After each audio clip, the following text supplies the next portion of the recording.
Brett and I are going to be walking through some of the thinking around the chatbot, and we won't go over exactly how to use it because that's in James's videos, but we want to answer your questions.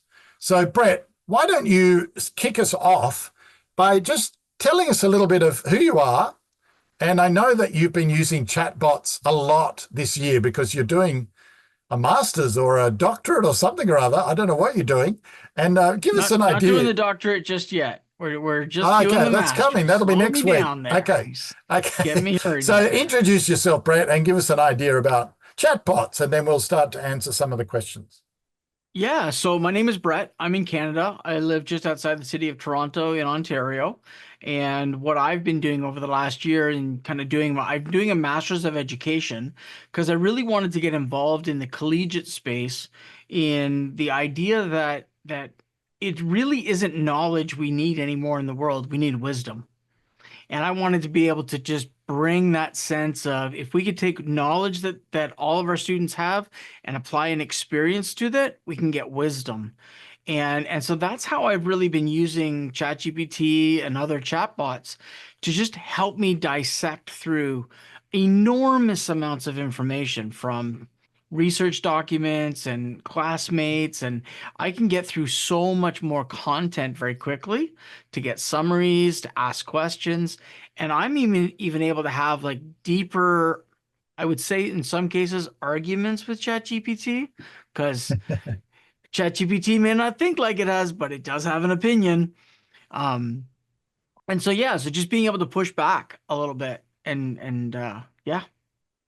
Wow. So you're using it in the academic space. I'm Mhm. using it in the running or helping with Sunday school and helping with kids club space, which might be I don't know if it's the other end of the spectrum or not. I'm not sure, but I I've guess I should found. caveat that. I should caveat what I'm saying is that ChatGPT does not write my papers for me, right? Okay. And there's Oh, I and thought. there's a little bit of a that's one of those kind of areas that people are a little concerned about is because there are people using it in nefarious ways and they're having it do more work than it's designed to do, which then it's Yeah. not actually producing original thought. It's not producing, original content. That still requires the human element. Yeah. And So and give us so an example as you're writing a paper and you're researching a topic. Give us an example of what you might get a chatbot to do. How does it help you? so the first thing I do is I'm looking through my resources. So I have required readings and I'll typically have a launch off question. And so I'll start thinking and processing through what that question would be in my worldview and kind of what I'm battling with or struggling through. And then I'll start inputting documents. Now I use the pro version. With the free version, you do have a limited number of resources you can add in over a period of time. And I believe it's 3 per day so that you can have a conversation with 3 peer-reviewed or any academic documents that's a PDF.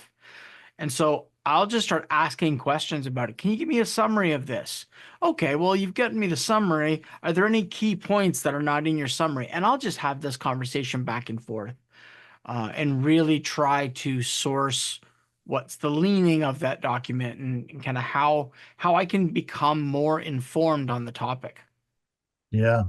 No, that's really helpful. And it's interesting how a chatbot is able to simplify some of those tasks. So while you still need to read and you still need Mhm. to kind of synthesize and absorb it, what it does is it might just help you kind of summarize and get key thoughts. I tell Yeah. you, one of the ways that we were able to use the chatbot for running the academy. So you can appreciate we were planning for maybe 100 people and ended up with 1,200 responses to the Google form.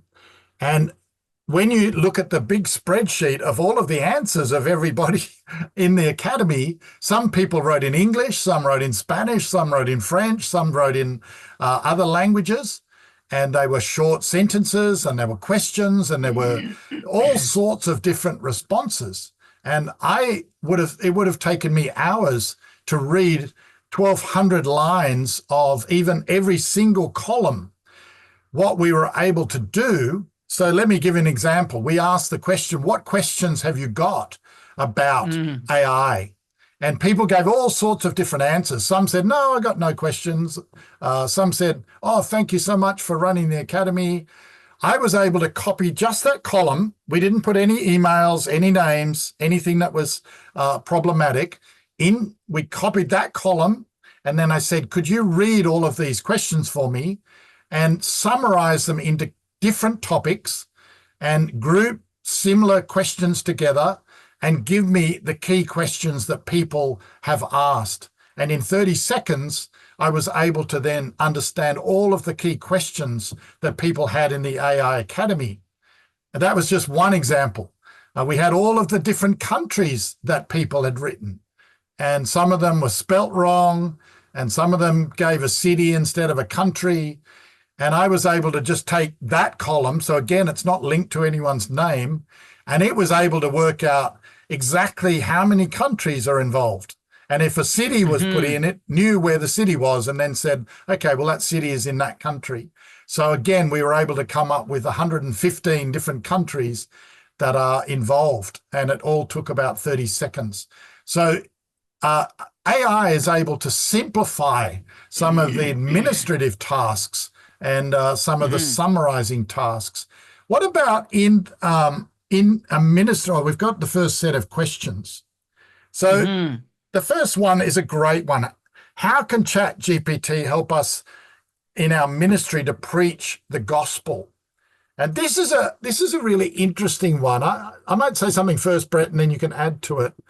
In the academy, we're going to dig into this a lot starting next week, which is how is it good to use ChatGPT or a chatbot with the Bible, and what might not be so good? So, Bret, let me ask you a question. Would you ask a chatbot to write a love letter to your wife and then you give it to her word for word? Would you do that? No. Why wouldn't you do that? Because a robot can't love my wife like I love my wife. Okay, so do you think your wife would notice if it was written by a chatbot versus you? Absolutely. Oh, absolutely. Would you ask a chatbot, I'm writing a love letter to my wife and I've really made a mess of something. Can you give me a few topics that I might want to consider? Would you do that in a chatbot? Yes. Yeah. So as a man, I might go, yeah, hey, just give me some ideas. What could I talk about? Where can I start? And yeah, it's flowers, and then I would write cake. it. Is that right? Yeah. So I think in our gospel ministry, that's a nice metaphor as we think about using the Bible. And we'll go into this in a lot more depth. I personally don't think you should ask ChatGPT to write your sermon for you, because I think that's a little bit like asking ChatGPT to write a love letter to your wife, because a sermon is not just a bit of content. A sermon is a relationship between you and another person. So I think when you get a chatbot to do what a human should do, you're going too far. But agreed. But a chatbot is fantastic to help you understand something about a passage in the Bible that you might not understand. And I did this last week. I was looking at John chapter 7. And John chapter 7 is where Jesus goes up to the festival. And in the NIV Bible, in the English, it doesn't even say what the festival is called. And I am not Jewish and I don't understand Jewish festivals. So I said to the chatbot, could you read John chapter 7 for me? And could you explain the Jewish festival and the context of what I read in John chapter 7 so that I can understand a bit more what's going on? And it gave me a whole list. It explained what the festival of Sukkoth, I might be pronouncing that is, what it is, what are some of the key principles of it. And in fact, it told me something I did not know. It said that in this Jewish festival, one of the big things at the end is a water ceremony where the priests take the water and they pour it out. It's a key part of that festival.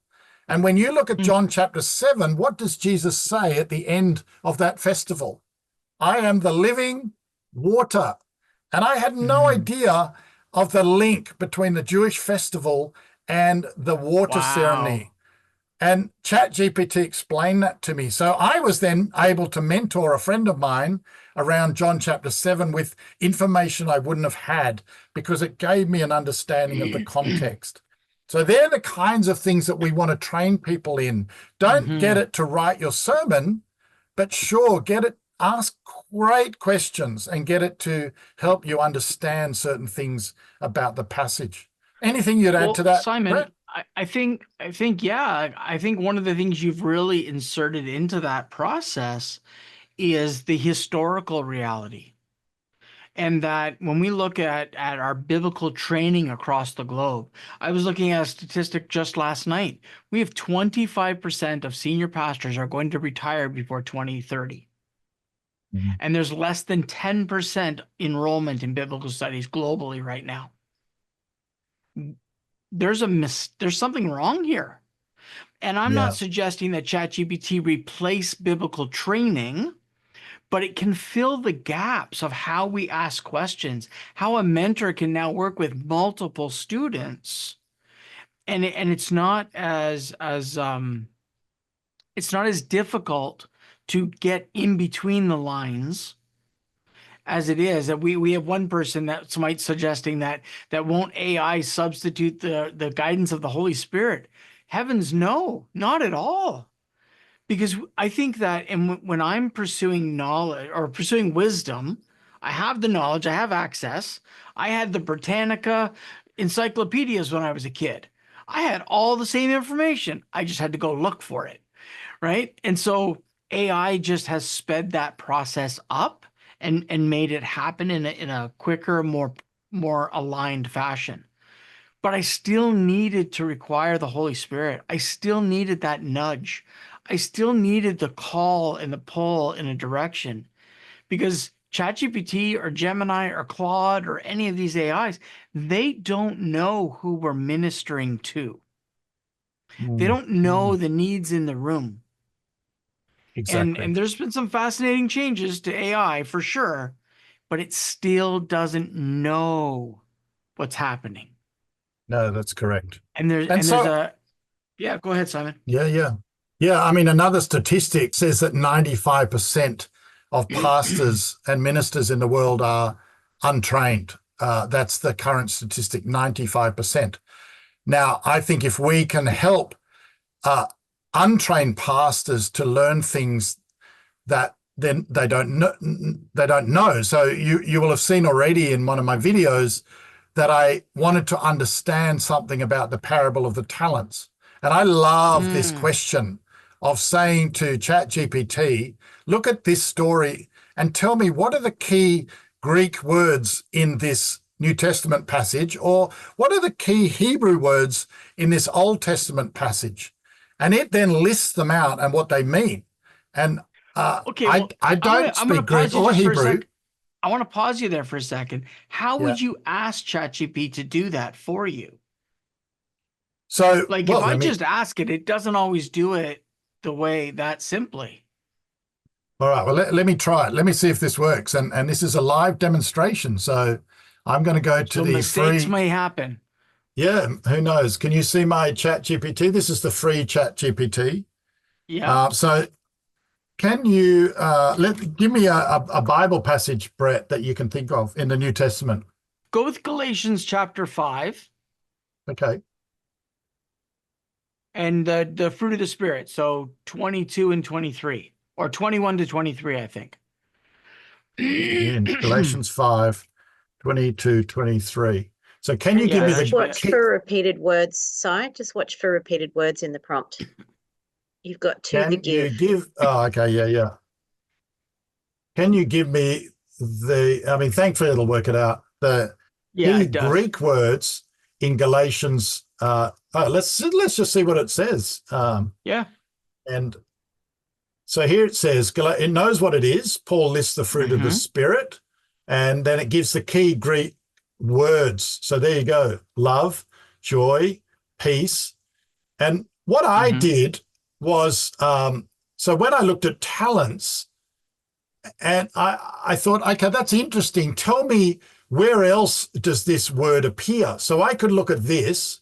I could copy and paste this word, agape, which I know what that means. Actually, let's pick one that's, let me go here. Let's go kindness, say, because it's not so many. So I could then say, can you tell me where else that word appears in the New Testament? So if I give it a follow-up question, which is really the key of a chatbot, it's really helpful. So here we go. What it's doing is it's looking at the Greek translation, which is going to be the most accurate New Testament translation, even more accurate than the English or any other language. So here it tells me where this word kindness also appears. So that's very helpful when I'm preparing a talk to then go, oh, isn't that interesting? This is some of the other places that concept of kindness appears. Can I just pause you for a second there, Simon? If you scroll back down to the Romans, is it 2:4 or 4:2? It's the first pass. Yeah, 2:4, the first one there. Yeah. It says, or do you despise the riches of his goodness, forbearance, and long suffering? Like this is giving us a much broader sense of kindness.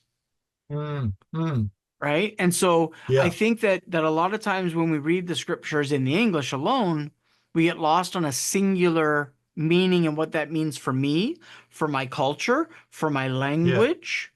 And then we lose the richness of goodness, forbearance, and long suffering. Yeah. So it gives you that. But I tell you, the other thing I love is follow-on questions are what's really makes it exciting. I could say, how does the NIV Bible translate this word, kindness? So it remembers what's gone before, and it's looking at that Greek word, and then you can see, okay, it's given me all the answers again there, but what I could say is, I just want to get a bit of a sense. Can you just give me the words in bullet points? So I just want a summary of it. Yeah. So here we go. I can look. Now, in this case, okay, so the NIV actually always translates it kindness according to ChatGPT. But as you know, some Greek words are often translated in different ways. So that's just a taste, I guess, of some of the ways we want to dig into as we look at the Bible. But yeah, so many things. But you'll read in the chat parts 2 and parts 3 how valuable it is to frame a prompt. And that's something that's really important, which is where you can say, you know, what is your theological position? So I asked ChatGPT at one point, tell me the message of the story of David and Goliath. And what it does, if you just ask that question, it will give you a fairly moral answer. It'll say things like, you know, if you've got giants in your life, then go to God. And that's not actually the point of the story of David and Goliath, even though that's often what's preached, because people often moralize the Bible rather than sort of seeing the big picture. Then I say, could you give me an understanding of the story of David and Goliath, but from a theological position that believes that the Old Testament stories are all pointing to Jesus, and in the context of God's big story of salvation? And that gives you a much better answer, because then it suddenly looks at the David and Goliath story through a framework that I've given it. And that example is in part 3.